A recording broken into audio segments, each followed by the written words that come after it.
السلام علیکم ورحمۃ اللہ وبرکاتہ۔ امام ابن حبان رحمہ اللہ کی کتاب المسند الصحیح علی التقاسیم والانواع پر آج ہمارا دوسرا لیکچر ہے۔ اللہ رب العالمین اسے قبول فرمائے اور جو ہمارا ایک ٹارگٹ ہے اس میں ہمیں کامیابی عطا فرمائے۔ آج کی مجلس میں ہم امام ابن حبان رحمہ اللہ کے مختصراً حالات بیان کرنے کی کوشش کریں گے۔ یہ ہمارے سامنے تذکرۃ الحفاظ امام ذہبی رحمہ اللہ کی کتاب ہے۔ امام ذہبی رحمہ اللہ نے امام ابن حبان کا تذکرہ 12ویں طبقہ میں کیا ہے۔ یہ نسخہ ہمارے سامنے دار احیاء تراث العربی بیروت لبنان کا ہے۔ جلد نمبر 3 ہے، صفحہ نمبر 920 سے لے کر 924 تک امام ذہبی رحمہ اللہ نے امام ابن حبان رحمہ اللہ کی حالات لکھے ہیں۔ ہم اختصار کے پیش نظر ہم چیزیں تذکرۃ الحفاظ کی مدد سے بیان کرنا چاہتے ہیں، کچھ مزید اضافے کریں گے۔ امام ذہبی رحمہ اللہ نے لکھا ہے، الحافظ الامام العلامہ، اللہ اکبر، یعنی امام ابن حبان رحمہ اللہ امام ذہبی کی نظر میں الحافظ الامام العلامہ کے مرتبے پر فائز ہیں۔ اس کے بعد امام ذہبی رحمہ اللہ نے مفصل نسب نامہ امام ابن حبان کا بیان فرمایا ہے۔ وہ لکھتے ہیں، ابو حاتم محمد بن حبان بن احمد بن حبان بن معاذ بن معبد بن سعید بن حدیہ بن مرہ بن سعید بن سعد بن یزید بن مرہ بن زید بن عبداللہ بن دارم بن حنزلہ بن مالک بن زید منات بن تمیم التمیمی البستی صاحب التصانیف، اللہ اکبر، یعنی یہ مفصل نسب نامہ امام ذہبی رحمہ اللہ نے امام ابن حبان کا نقل کیا ہے، اللہ اکبر۔ امام ابن حبان رحمہ اللہ کے بہت زیادہ اساتذہ ہیں، جن میں سے مشہور اساتذہ درج ذیل ہیں: حسین بن ادریس الہروی، ابو خلیفہ، ابو عبد الرحمن النسائی، عمران بن موسیٰ، حسن بن سفیان، امام ابو یعلا موصلی، احمد بن حسن صوفی، جعفر بن احمد دمشقی اور امام ابن خزیمہ رحمہ اللہ۔ یہ اہم مشہور اساتذہ ہیں، جبکہ امام ابن حبان رحمہ اللہ نے 2000 سے زائد شیوخ سے علم حاصل کیا، اللہ اکبر۔ ابو سعد ادریسی کہتے ہیں،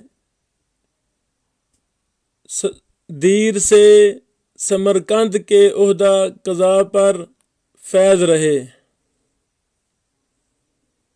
یعنی ایک لمبا عرصہ امام ابن حبان رحمہ اللہ سمرقند میں قاضی مقرر ہوئے۔ آپ فقہ اور احادیث نبویہ صلی اللہ علیہ وسلم کے حافظ تھے،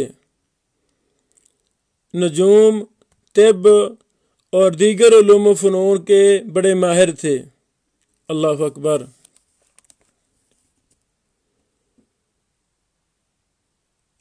آپ سمرقند میں بھی تشریف لائے، لوگوں کو فقہ حدیث کی تعلیم دیا کرتے تھے۔ امام حاکم فرماتے ہیں امام ابن حبان فقہ، لغت اور حدیث میں علم کا خزانہ تھے، واعظ بھی بہت پیارا کرتے تھے اور عقل مند انسانوں میں ان کا شمار ہوتا تھا۔ نیسابور آئے اور عبداللہ بن شیرویہ اور دیگر محدثین سے سماع کیا، پھر بخارا چلے گئے اور عمر بن محمد بن بکیر سے استفادہ کیا۔ اس کے بعد 334 ہجری میں دوبارہ نیسابور آئے اور نسا شہر کے قاضی بن گئے۔ نسا شہر یہ وہی ہے جو امام نسائی رحمہ اللہ کا شہر تھا، وہاں کے قاضی بھی رہے۔ پھر 3 سال کے بعد 337 ہجری میں نیسابور آ گئے اور یہاں ان سے طالبان علم نے ان کی ساری کتابیں ان سے پڑھیں۔ اللہ اکبر! جو کتابیں امام ابن حبان نے لکھی تھیں وہ ساری کتابیں ان سے پڑھیں۔ پھر 340 میں یہ اپنے وطن خراسان چلے گئے، یعنی امام ابن حبان کا وطن موجودہ آج کے حالات کے مطابق افغانستان کا شہر بست، یہ قدیم شہر ہے، آج بھی موجود ہے۔ بست میں یہ پیدا ہوئے، وہاں سے ہی پڑھا، پھر دیگر ملکوں کی طرف سفر کیا اور پھر آخر میں اپنے وطن افغانستان، آج کی تقسیم کے مطابق افغانستان کا شہر بست میں تشریف لے آئے اپنے گھر میں، اور یہاں جب تشریف لائے تو بہت زیادہ طلبہ ان کے گھر بست میں تشریف لائے اور انہوں نے ان سے بہت زیادہ استفادہ کیا۔ امام خطیب فرماتے ہیں، خطیب بغدادی رحمہ اللہ، یہ قابل اعتماد اور ذہین فطین تھے۔ امام ابن صلاح نے طبقات شافعیہ میں ان کا ذکر خیر کیا ہے اور کہا بعض اوقات یہ ہم قول نقل نہیں کرنا چاہتے، اس پر ہم مستقل ایک لیکچر اگلے دنوں میں دیں گے کہ جو امام ابن حبان رحمہ اللہ پر اعتراضات کیے گئے ہیں ان کا دفاع اور ان کی اصل حقیقت بیان کرنے کی ہم کوشش کریں گے انشاءاللہ۔ یہ اہم حالات جو امام ذہبی رحمہ اللہ نے تذکرۃ الحفاظ میں نقل کیے ہیں، ان کا خلاصہ ہم نے یہ بیان کرنے کی کوشش کی ہے۔ امام ابن حبان رحمہ اللہ 80 سال کی عمر پا کر شوال 354 ہجری میں فوت ہوئے۔ اللہ اکبر! پھر امام ذہبی رحمہ اللہ نے چند ایک احادیث اور کچھ موقوفات امام ابن حبان کی سند سے آخر میں نقل کیے ہیں۔ اللہ اکبر! امام ابن حبان رحمہ اللہ نے بہت زیادہ کتابیں لکھیں، لیکن وہ کتب جو آج اللہ کی توفیق سے علماء کرام کے ہاں موجود ہیں، مطبوعہ کتب، وہ 5 ہیں۔ ہم صرف ان کے نام ذکر کرنا چاہتے ہیں۔ پہلی کتاب یہی وہ مبارک کتاب ہے، المسند الصحیح علی التقاسیم والانواع، جو صحیح ابن حبان کے نام سے مشہور ہے۔ دوسری کتاب کتاب المجروحین من المحدثین والضعفاء والمتروکین، یہ بھی مطبوع ہے الحمدللہ۔ تیسری کتاب کتاب الثقات، مشہور و معروف جرح و تعدیل کی کتابوں میں سے ایک ہے۔ چوتھی کتاب مشاہیر علماء الامصار، یہ بھی کتاب الحمدللہ مطبوع ہے۔ پانچویں کتاب کتاب روضۃ العقلاء و نزہۃ الفضلاء، یہ کتاب بھی الحمدللہ مطبوع ہے اور وفاق المدارس السلفیہ کے نصاب کا یہ کتاب حصہ ہے، اور یہ بڑی کمال کتاب ہے۔ یہ 5 کتابیں امام ابن حبان رحمہ اللہ کی مطبوع ہیں، متداول ہیں۔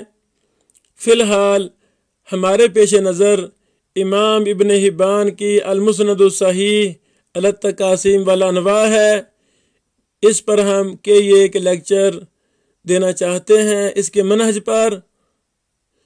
باقی کتب کتاب الثقات اور المجروحین وغیرہ پر اگر اللہ نے موقع دیا ہم ان کے منہج پر مستقل ایک لیکچر دینے کی کوشش کریں گے۔ بارک اللہ فیکم۔ آج کی مجلس میں ہم نے امام ابن حبان رحمہ اللہ کے مختصراً حالات تذکرۃ الحفاظ کی مدد سے، جو امام ذہبی رحمہ اللہ نے تذکرۃ الحفاظ جلد نمبر 3 صفحہ نمبر 920 سے لے کر 924 تک بیان کیے ہیں، ان کا خلاصہ ہم نے بیان کیا ہے۔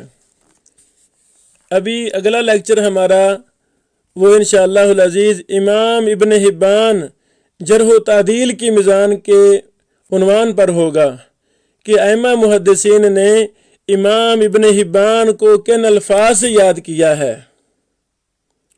انشاءاللہ العزیز۔ بارک اللہ فیکم۔ السلام علیکم ورحمۃ اللہ وبرکاتہ۔